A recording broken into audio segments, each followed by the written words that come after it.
Hey guys, it's Generalkidd here. How's everyone doing today? So, for this video, we are finally getting to killing unkillable characters in Halo Reach. This was a very highly requested one, and it turns out it was pretty easy to do actually. And what I mean by that is the mod needed to make characters unkillable in Halo Reach. You don't even need a modded Xbox to do that actually. You can use there's a tool called Liberty. It's a game save modder for pretty much all the 360 Halo games. And all you need to do is just change your game save and set the unkillable characters to be killable, such as George. However, we're doing George first, but as you can see, even though I killed him, he actually came back to life. And he's weaponless now because he doesn't have his chain gun turret. And without his chain gun turret, he's like his body's all like messed up. But he actually is still pretty aggressive and can attack and damage enemies. But he'll still come back to life because his character is set to revive on death.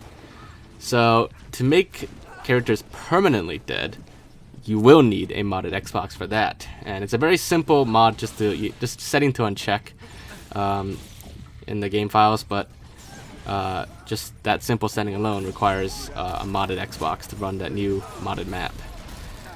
But anyways, I enabled it here, and George is now permanently killable.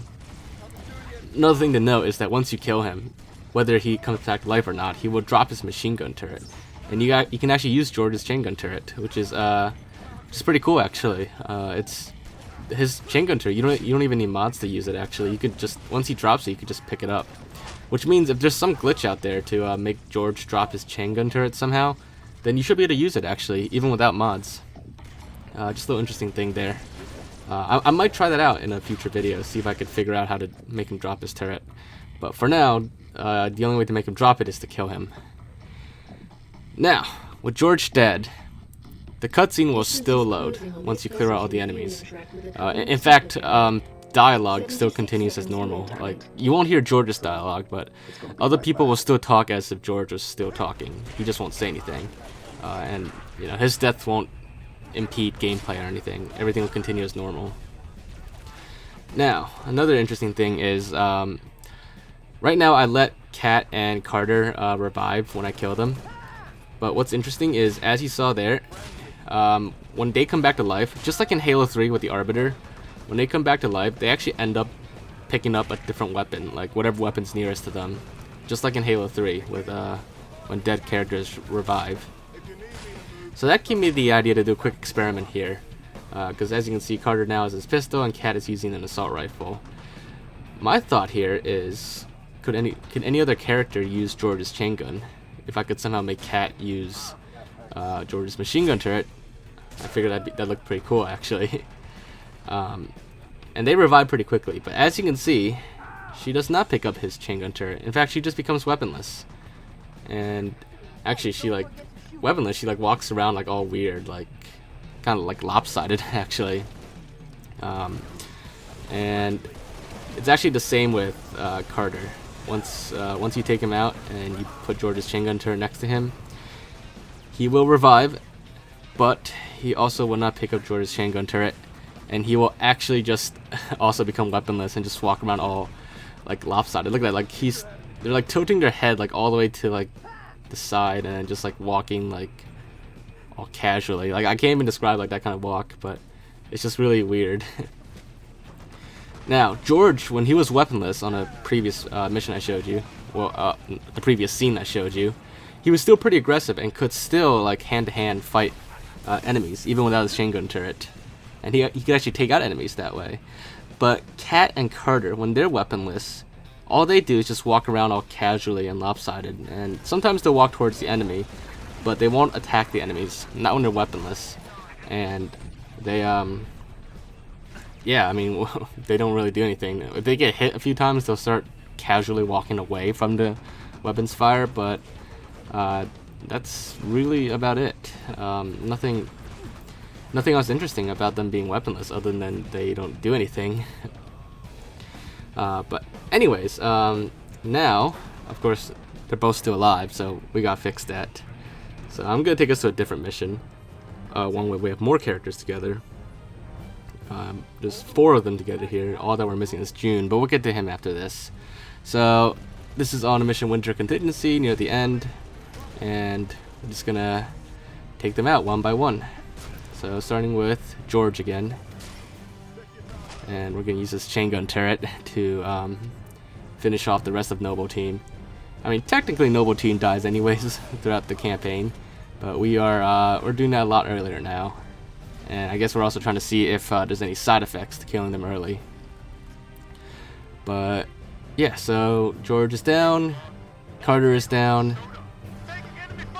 Just Emil and Kat to go as far as this mission goes.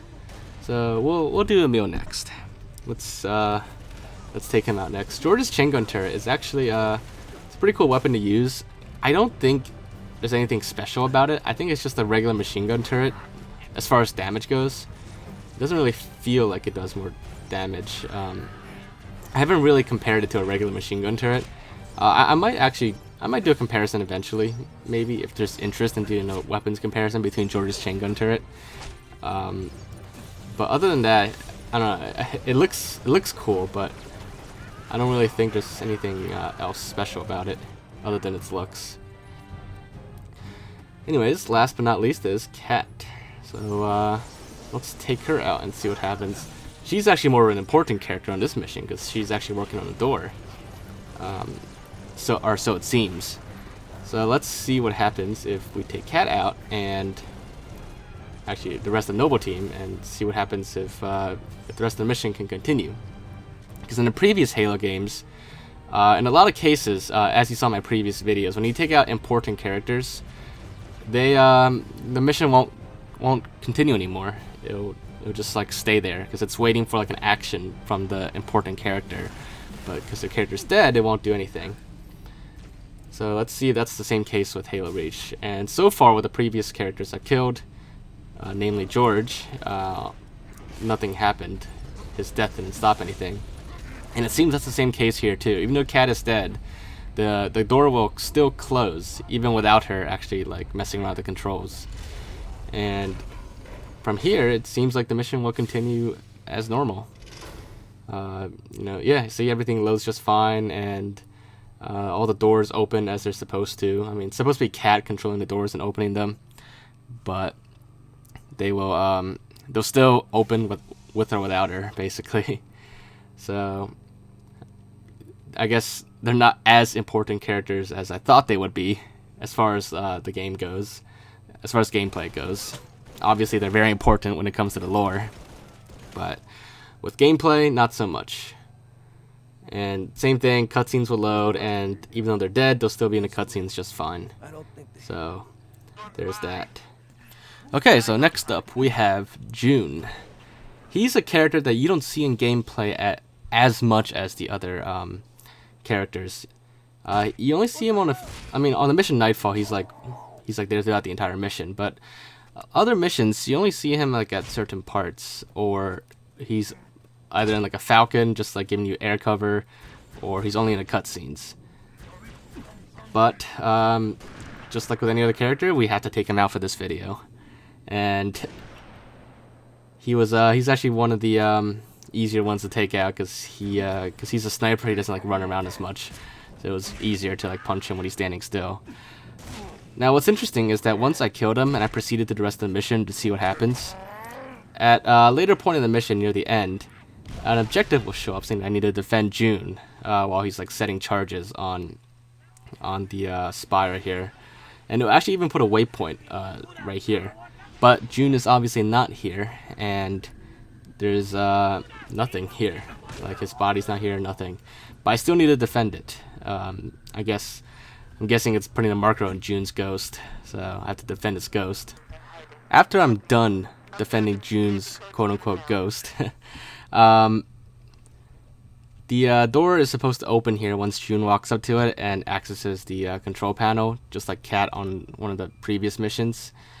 And at first, I waited a little bit, we got a checkpoint, and the door wouldn't open. So at first I thought, finally, a character where when they're dead, you can't continue through the mission. So what I was trying here was trying to clip through the door, because that's actually a speedrun tactic to skip through the door and skip through this whole part. But since June wasn't here to open the door, I thought I could just go through and try to continue the mission without him.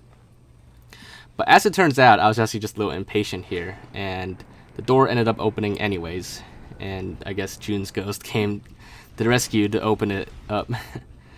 But it would seem like I can conclusively say that Halo Reach is one of the few Halo games where if you kill unkillable important characters, their deaths don't matter.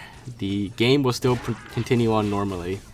There's nothing about their deaths will hold you back, compared to the previous games where sometimes missions can't be completed at all once they're dead. But yeah, so now that June's dead, we're gonna do one more scene.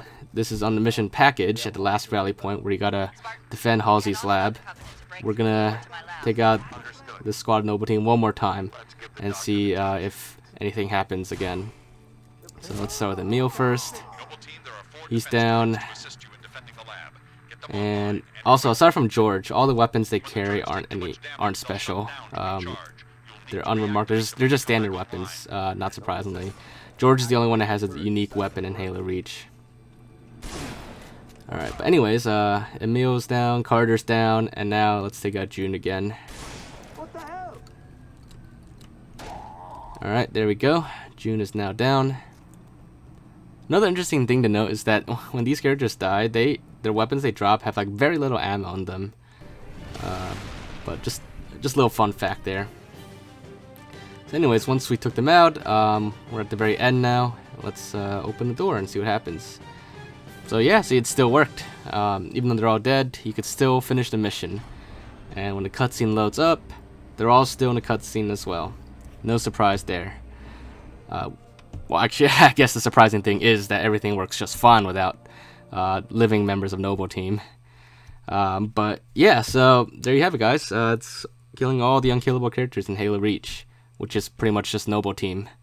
But yeah, so if you guys found this to be interesting and enjoyed it, make sure to leave a like, leave your thoughts and comments. If there's anything else you want to check out or anything you want me to look into, just let me know, and I'll do my best to look into it. But other than that, make sure to subscribe if you haven't already, and I will see you guys next time. Bye, guys.